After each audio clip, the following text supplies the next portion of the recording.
Welcome and thanks for joining us for today's OI Museum Special Exhibition Lecture. I'm Kirsten Newman, curator at the OI Museum, and I'll be hosting today's talk. The Oriental Institute of the University of Chicago is both a pioneering interdisciplinary research center and a world-renowned museum whose aim is to understand, reveal, and protect the earliest civilizations of the ancient Middle East. With 350,000 artifacts excavated mainly by OI archaeologists, the OI Museum houses the largest collection of ancient Middle Eastern antiquities in the United States.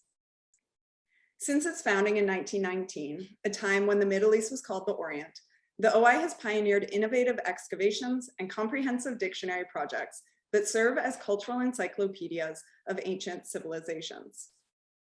Of the 350,000 artifacts that make up the OI Museum collection, about 5,000 are on permanent display in the main galleries, which are divided up in regions of the ancient Middle East. In addition to the artifacts, the OI Museum collection also encompasses an expansive archive collection, composed primarily of materials related to the OI expeditions of the early 20th century, including field journals, object logs, and archival photographs. Additionally, the OI collection also includes more contemporary art pieces, including paintings of archaeological sites, as well as photographs. An example of the last is a group of 6 large-scale paintings by renowned American artist Joseph Lindon Smith, painted at the site of Persepolis in 1935, and which are the focus of the current special exhibition entitled Joseph Lindon Smith, The Persepolis Paintings, to which tonight's lecture relates. The exhibition is open through the end of August, and I encourage everyone who is able to attend to do so. So without further ado, a few words of our speaker this evening. Talinn Grigor is professor and chair of the art history program in the Department of Art and Art History at the University of California, Davis. Her research focuses on 19th and 20th century art and architectural histories through the framework of post-colonial and critical theories, grounded in Iran and Parsi India. She has published numerous articles and books on these topics, and her books include Building Iran, Modernism, Architecture, and National Heritage under the Pahlavi Monarchs, Contemporary Iranian Art, From the Street to the Studio, and most recently in 2021, The Persian Revival, The Imperialism of the Copy in Iranian and Parsi Architecture. She has held residential fellowships at the National Gallery of Art, Getty Research Institute, and Cornell and Princeton universities. Her scholarship has benefited from numerous grants, including those from the Social Science Research Council, American Research Institute of the South Caucasus, and Aga Khan program at MIT.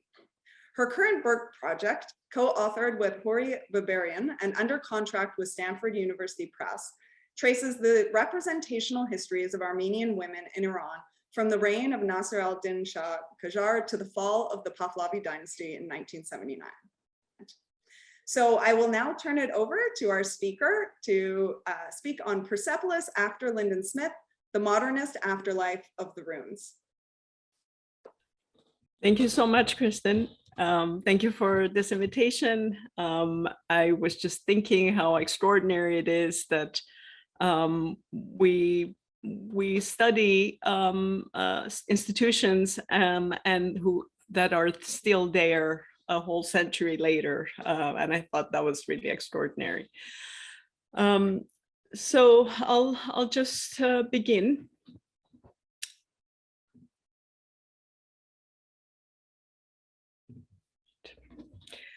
In October 1971, Mohammad Reza Shah celebrated the 2,500-year anniversary of the founding of the Persian Empire by Cyrus the Great.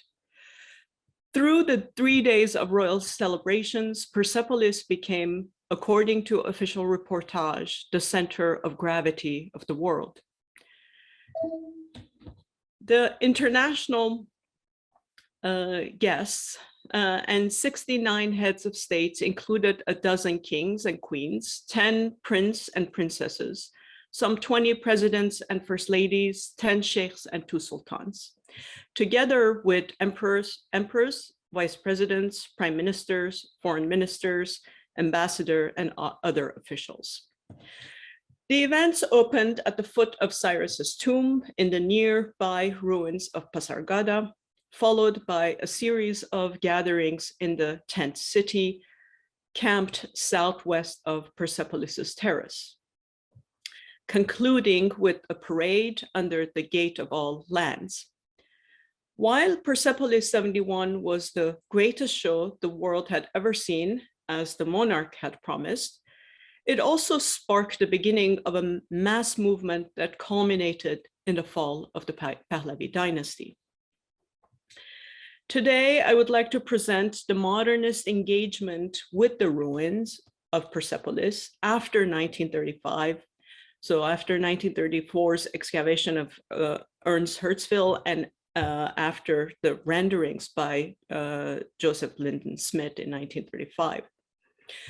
While Iranian, Parsi, and Western fascination and active engagement with Persepolis has a long art history going back to the 1722 fall of the mighty Safavid Empire, Chicago University's intervention on the site fundamentally altered the architectural quality and meaning of its subsequent appropriations by the two Pahlavi monarchs.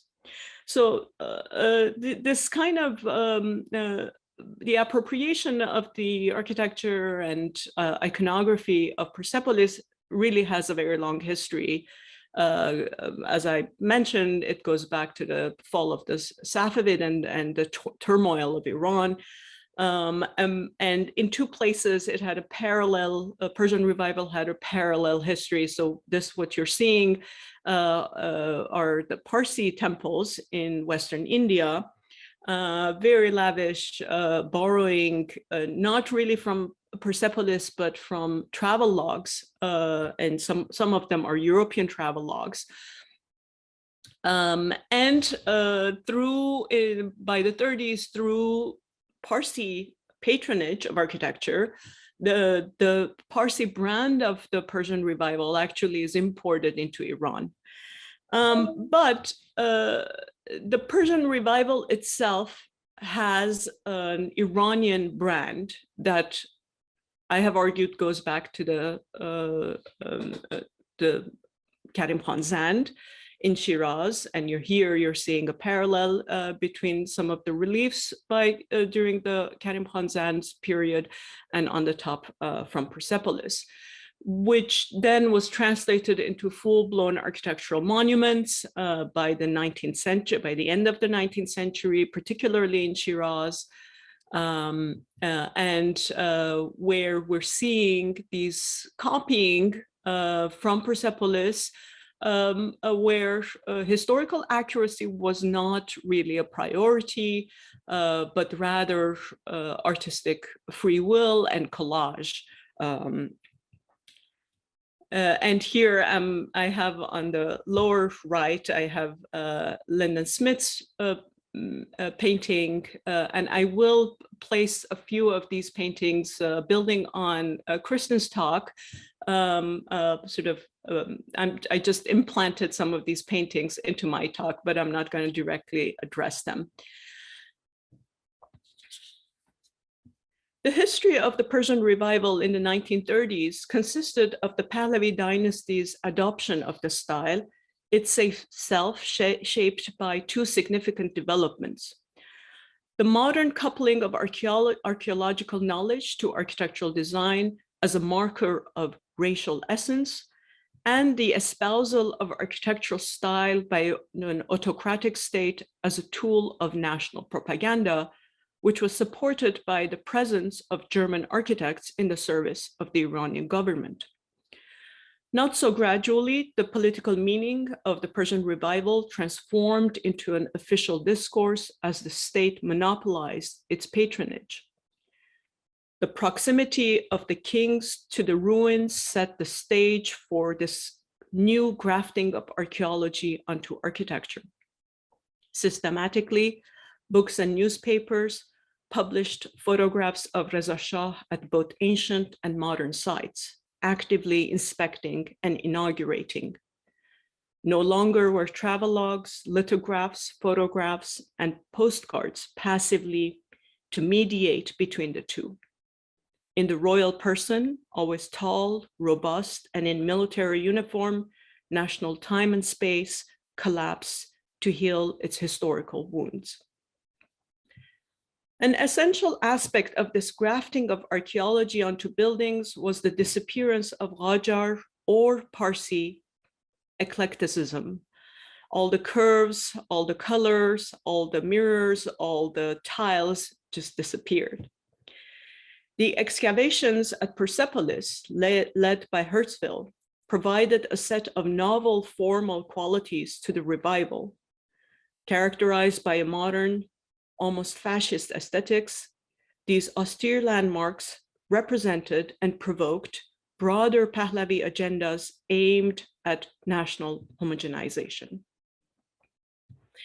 In 1935, Iran was represented at the Brussels International Exposition by a perfected Persian Revival pavilion with the talar, the central element there, bull-headed columns, a Farahabar, the winged Zoroastrian icon from Persepolis, and reliefs of Persepolitan soldiers. The leading newspaper Etelat published a photograph and assured its readers that it is built based on the historical heritage of Takht-e Jamshid, Persepolis.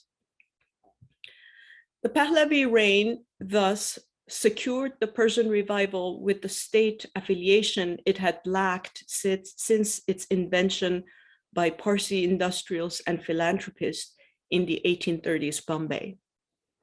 The mushrooming of Persepolitan facades in the heart of Tehran separated modern Iran from Muslim Arab art history and tied it to Indo-European culture stretching from India to the Germanic lands, as had argued Iranian nationalists since the mid-19th century. In 1937, Tehran Journal published another article drawing similarities between German and Iranian architecture as evidence of the Aryan origin of the two nations, further reinforcing arguments made in staunchly nationalist periodicals such as Iran Bastan. The Persian revival permeated both international and the domestic scene. The December 1935 issue of Le Journal de Tehran hailed the growth of the capital under Reza Shah, evident in the erection of the first national bank, publishing a photograph of its eastern facade. Like the pavilion in Brussels, the bank featured a talar and a large farahabar. Lined with Persepolitan crenellations along the roofline, the two wings of the bank initially only contained 4 bays, were later expanded into L-shaped wings. In August 1933, a few years earlier, French architect and founding director of the Faculty of Fine Arts at Tehran University, as well as the first director of the Archaeological Services, André Godard, met Russian architect Nikolai Markov to examine several proposal drawings. The same evening, they dispatched a report to Hossein Qoli Khan Nawab, who at age 70 was charged with the supervision of the erection of a new building for the bank. His past had prepared him well. Infamous for nepotism, Prime Minister Khan Nouri had in 1886 appointed his 22-year-old son as the Consul General of Bombay, where he must have witnessed the Parsi brand of Persian revival. From there, Nawab's career had taken off, eventually serving as the ambassador to Germany at the zenith of the Berlin-based Iranian nationalist movement in the 1910s. Godard and Markov reported to Nawab that a new plan, executed by a certain Mr. Hemrick, had to be free from the constraint of the present, with a large entrance hall and 2 staircases. When on the following Saturday, Hemrick presented the new drawings, Godard wrote to Nawab that the undersigned architects declared that these plans, architecturally, perfectly respond to the program set by the directorate of the bank. On the grounds, master builder Haj Hossein Beheshti worked alongside Hemrick to meet Reza Shah's demanding timeline. And actually, most of these buildings were built with this kind of European and Iranian cooperation.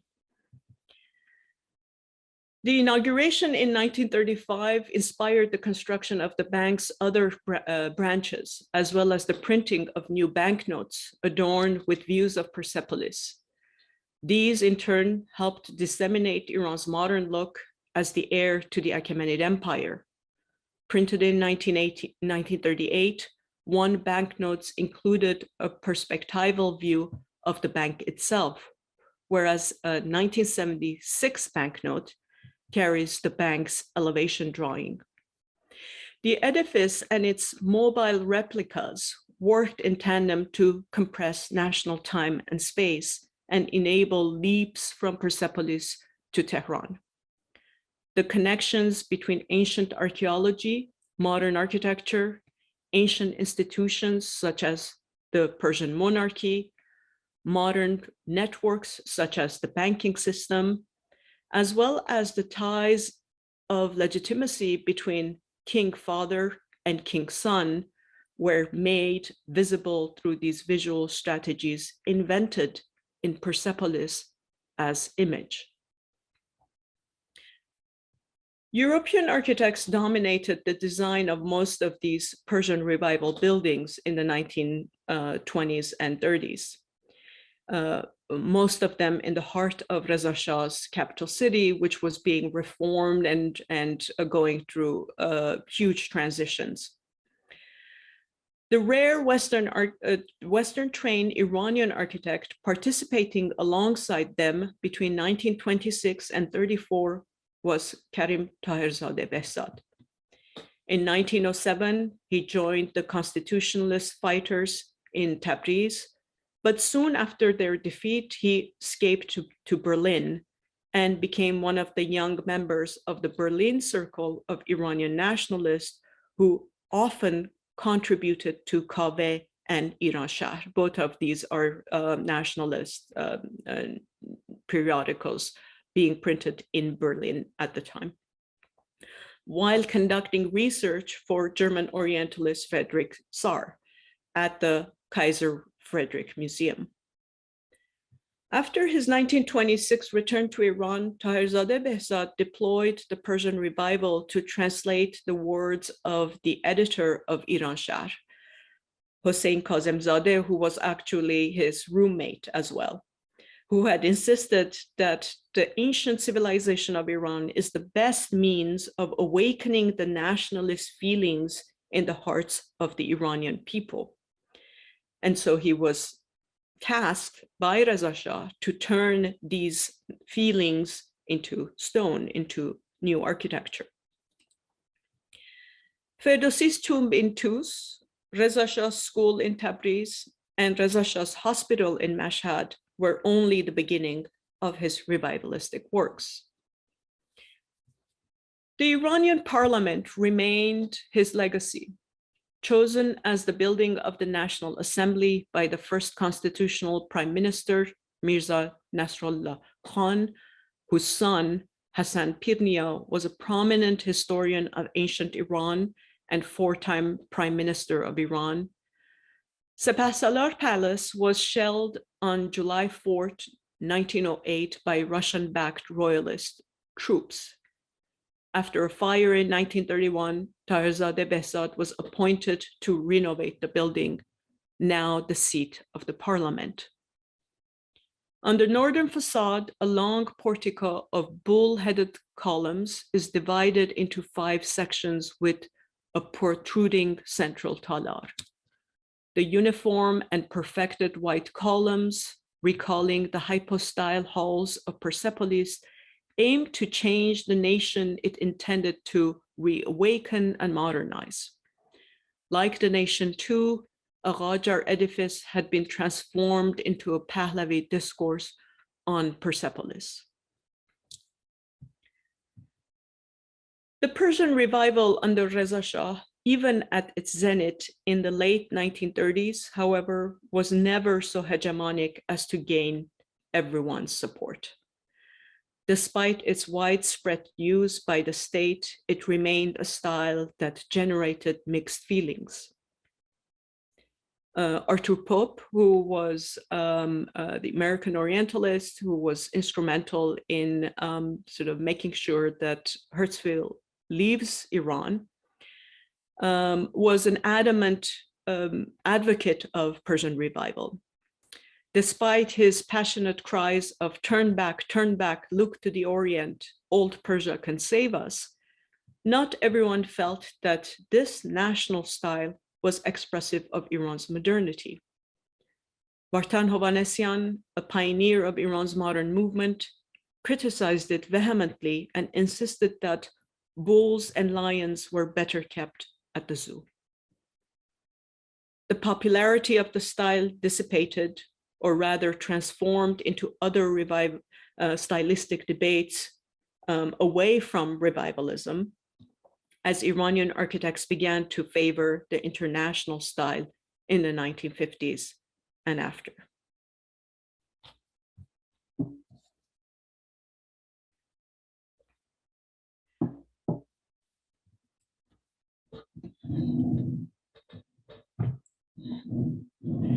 Mohammad Reza Shah, who secured the throne in 1941 following his father's exile by the Allies, was committed to the rapid modernization of the country's economy and infrastructure, while he prevented the liberalization of its political institutions. Like his father, he was convinced that a better future for Iran was possible by maintaining cultural ties to Iran's antiquities, paired with skipping the pitfalls of Western modernization by technological shortcuts to the future. Persepolis as a discursive image, and later as the king's utopian vision of the great civilization, remained pervasive in Iranian royal and public life throughout the 40s to the 1970s. And so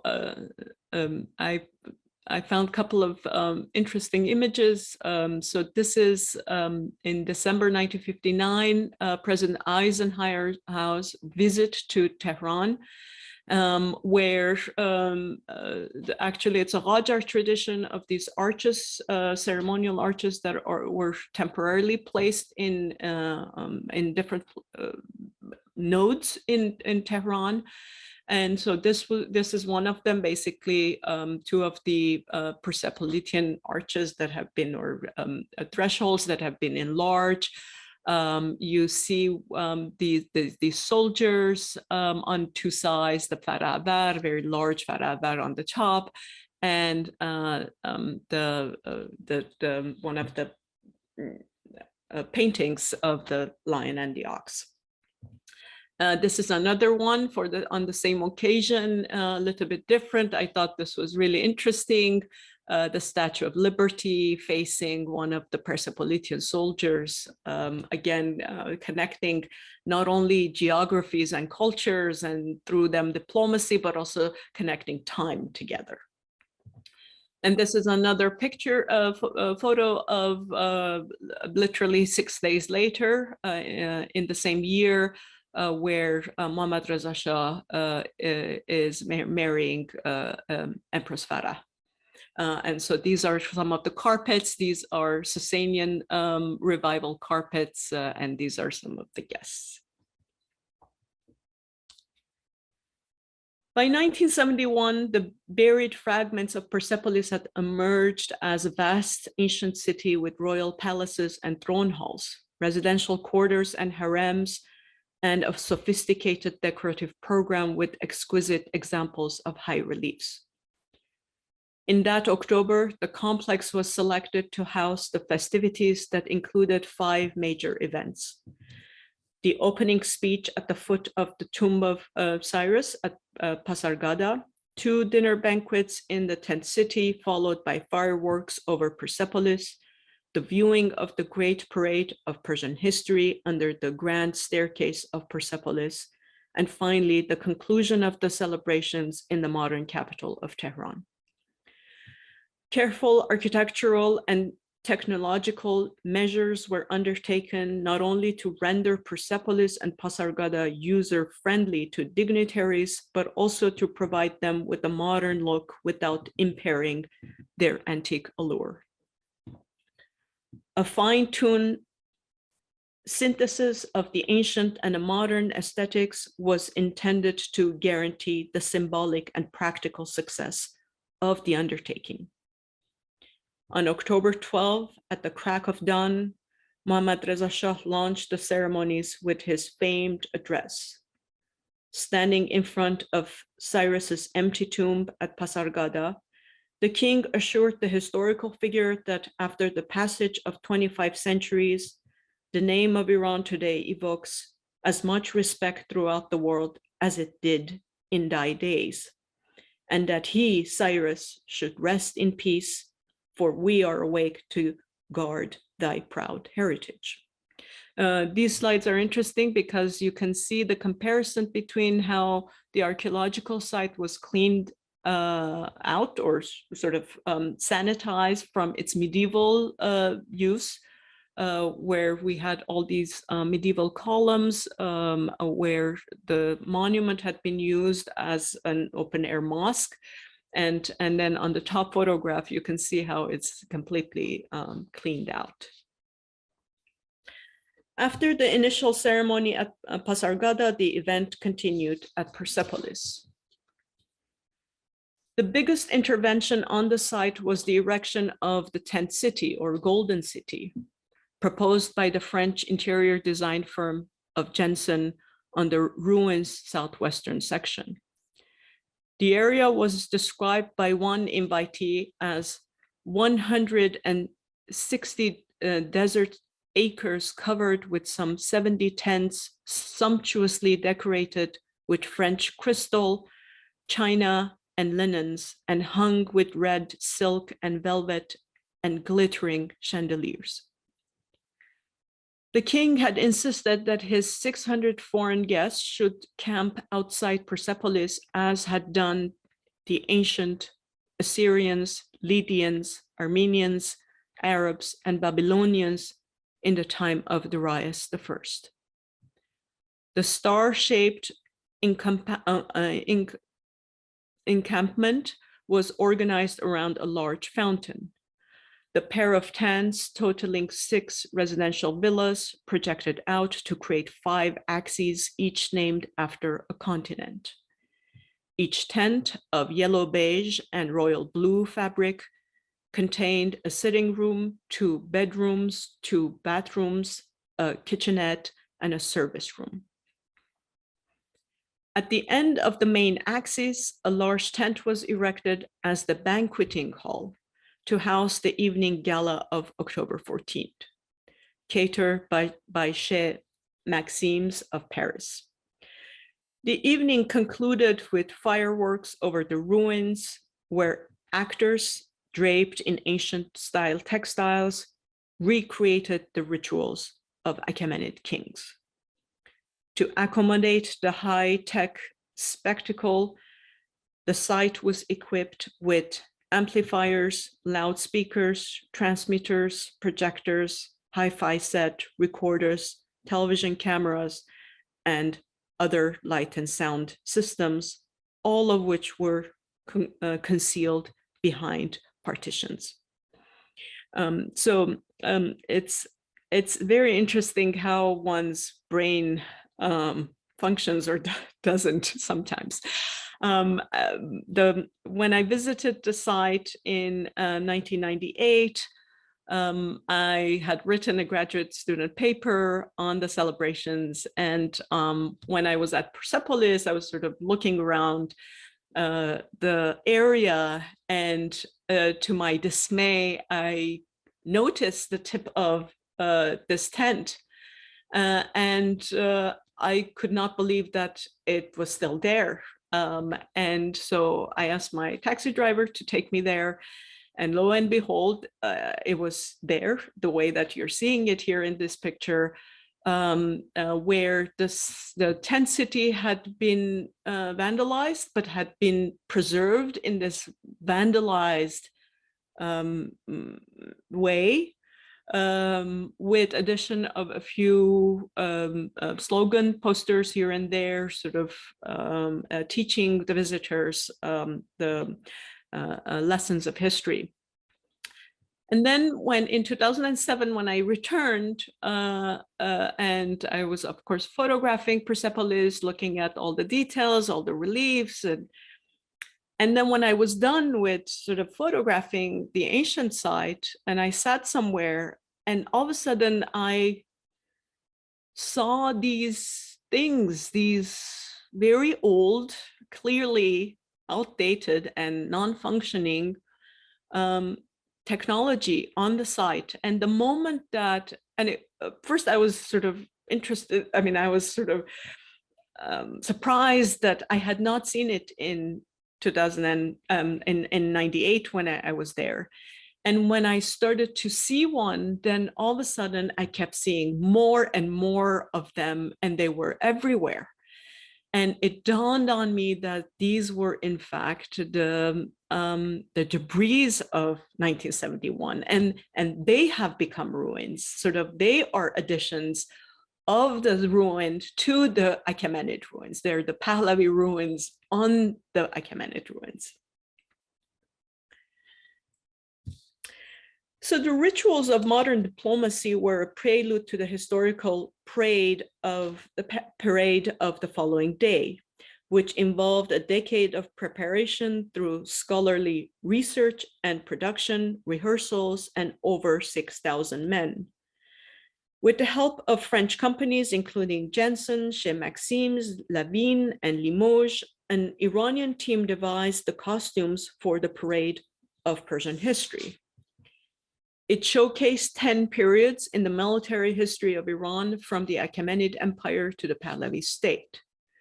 Described as a panorama of 2,500 years of history on the march in the full splendor of their age, they represented the armies of major dynasties that had ruled the Iranian plateau.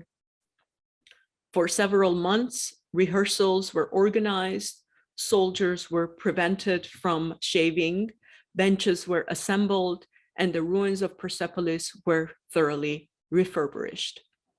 Shiraz and Tehran likewise went through strategic urban renewal plans. Streets were asphalted and cleaned up, major building facades were remodeled, lampposts were installed, squares were redecorated, avenues were blocked for security, and in Shiraz, shopkeepers were provided with blue jackets.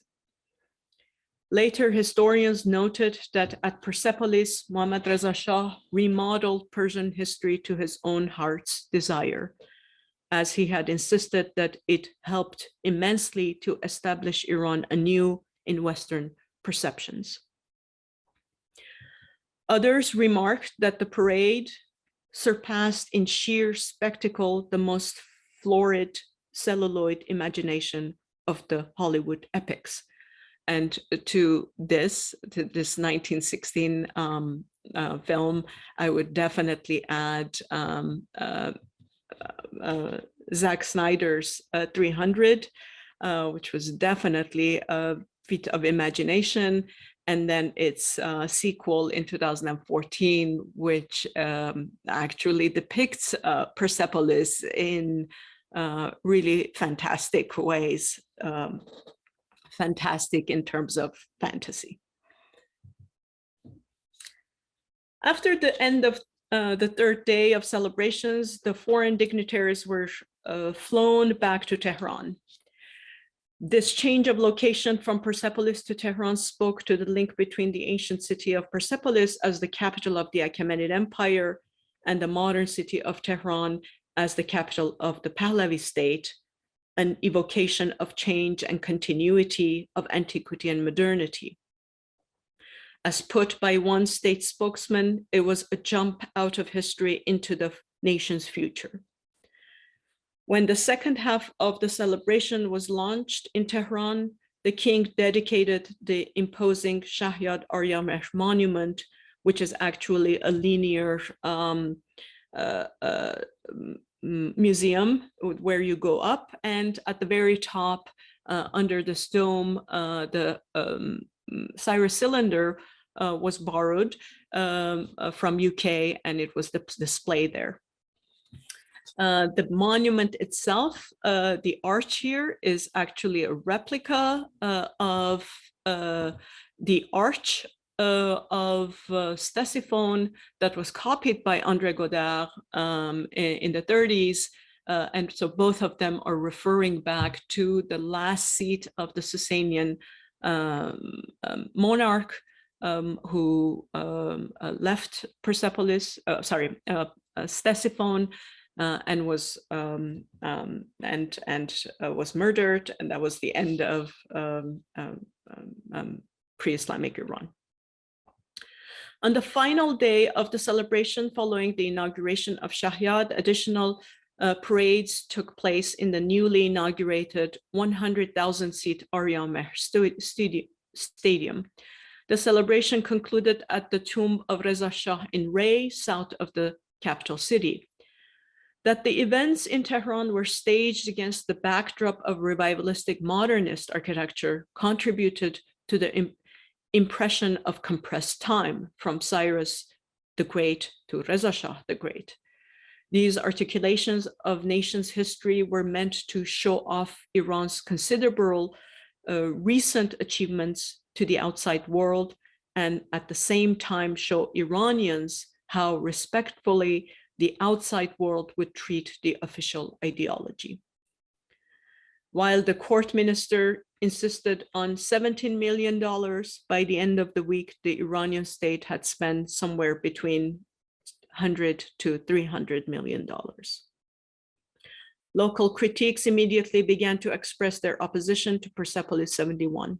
Sociologist, translator of Frantz Fanon's anti-colonial works, and later dubbed the ideologue of the Iranian Revolution, Ali Shariati insisted that the nation was being molded through a return to the wrong roots. For us, he wrote, return to our roots means not a rediscovery of pre-Islamic Iran, but a return to our Islamic, especially Shia roots. On the eve of the celebrations, Ayatollah Khomeini issued a declaration from his exile in Iraq, calling it a devil's festival. Yet within the ideological matrix of late Pahlavism, the celebrations served their purpose, which according to the king was to reawaken the people of Iran to their past and reawaken the world to Iran. When in March 1976, Mohammad Reza Shah decreed the substitution of the Muslim solar calendar with the royal calendar, the 2,500-year celebrations were recalled, endorsing not only the temporal shift, but also its historical exactitude. Equating performance with political power, time itself was reset at Persepolis 71. As the royal 2535 replaced the Muslim solar 1355, Prime Minister Hoveyda insisted that this is indeed a reflection of the historical fact that during this long period, there has been only one Iran and one monarchical system, and that these two are so closely intertwined that they represent one concept. In response to public confusion and outrage, the king vowed that this reorientation of time would put Iran ahead of the West, since from now on, they would look forward to us. The extravagance of the celebrations, the exclusion of ordinary Iranians, the use of archaeology to legitimize power, the theatrics of the performances, and the expression of elite aesthetics on the ruins of Persepolis in due course came to contribute to the image of a detached monarch in the eyes of the Iranian masses. Few were persuaded by the events, and even fewer understood its potential counter-colonial underpinning. the king had by no means convinced his subjects of the symbolic truth of the events. At the time, the king had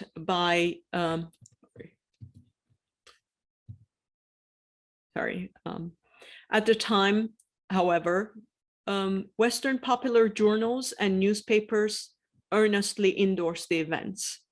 10 days after the parade at Persepolis, next to the illustration of a rather bored Iranian soldier dressed in Achaemenid military uniform, Paris Match boldly claimed that they have not changed in 2,500 years. So I just want to conclude with raising the issue of, again, this is Lindon Smith's painting in comparison to one of the 19th century Shirazi palaces. And my question is why some iconography and some archaeological sites, they keep making a comeback. What is it that attracts copying, appropriation, revival? If there is a purely aesthetic quality, or the recycling itself becomes an incentive to recycle more. So some of the recycles here. I again wanted to make these aesthetic comparisons. This is a 2002 hotel in Kish Island. Again, the same iconography is being revived and appropriated. And finally ending with Napa Valley Winery from 2014. So, thank you. Thank you very much. That was an extremely interesting and informative talk, and wonderful pictures to follow along with. That was really great. Thank you so much. I would like to encourage everyone to check out Tallinn's publications, especially the recent one from 2021, if you're interested in looking more into this topic.